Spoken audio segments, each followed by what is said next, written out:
नमस्कार, आपण पाहताय Z24 न्यूज। नमस्कार, Z24 न्यूजमध्ये आपले स्वागत आहे।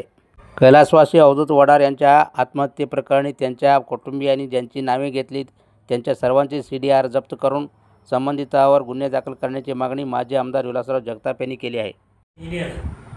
पंचायत समितीचं तिथे गेली 6 वर्षे काम करत होता आणि अचानक त्याचं नदीमध्ये उडी मारून मृत्यू झाल्याची बातमी कळली। ही घटना अतिशय दुःखद घटना आहे। अवधूत वडार हा बापाचा एकुलता एक मुलगा होता, त्यामुळं त्याच्या मयत झाल्यामुळं त्यांच्या आईवडीला अतिशय दुःख झालेलं आहे आणि ह्या दुःखामध्ये पंचायत समितीचा कुठलाही कर्मचारी सांत्वनपर कुठं भेटायला गेला नाही, कुठं त्याचा निषेध नाही किंवा त्याच्यावर कुठले आंदोलन केलं नाही आणि कधी पंचायत समिती बंद करण्याचा प्रयत्न केला नाही।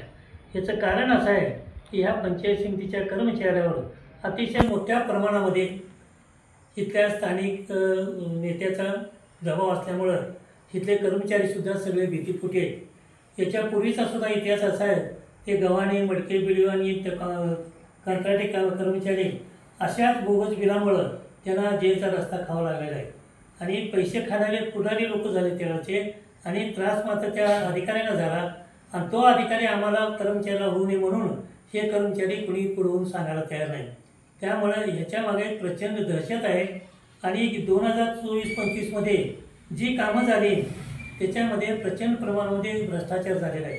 काम न करतासुद्धा काही बिलं याच्याकडून लिहून घेतल्यामुळं ते टेन्शन आणखीन काही बोगस बिलं लिहावीत म्हणून त्या वडारवर टेन्शन आल्यामुळं त्याची मानसिक संतुलन बिघडलं आणि त्याला कुणाचाही आधार नसल्यामुळे पंचायत समितीमध्ये किंवा बाहेरच्याही तालुक्याच्या पदाचा कोणाला न भेटल्यामुळं तो निराधार झाल्यामुळं त्याने आत्महत्येचं टोकाचं पाऊल उचलण्याची शक्यता आहे। तरी परंतु त्याच्या आईचं त्याच्या बहिणीचं असं मत आहे की हे जे झालेलं आहे हा घातपाताचा प्रकार आहे आणि आमचा वडार जो आहे इंजिनियर तो अतिशय सारस आणि गरीब माणूस आहे। आम्ही सुद्धा इथे चौकशी केल्यानंतर तो अतिशय सज्जन असा इंजिनियर होता असं लोकांमधून आलेलं आहे। त्यामुळे एखाद्या सज्जन मुलगा आईवडिलाला एकुलता एक असताना त्या आईवडिलाचे क्षेत्र हरवले गेले आणि तो माणूस आज मृत्यूच्या छायेखाली गेले, त्याची सखोल चौकशी होणं गरजेचं आहे।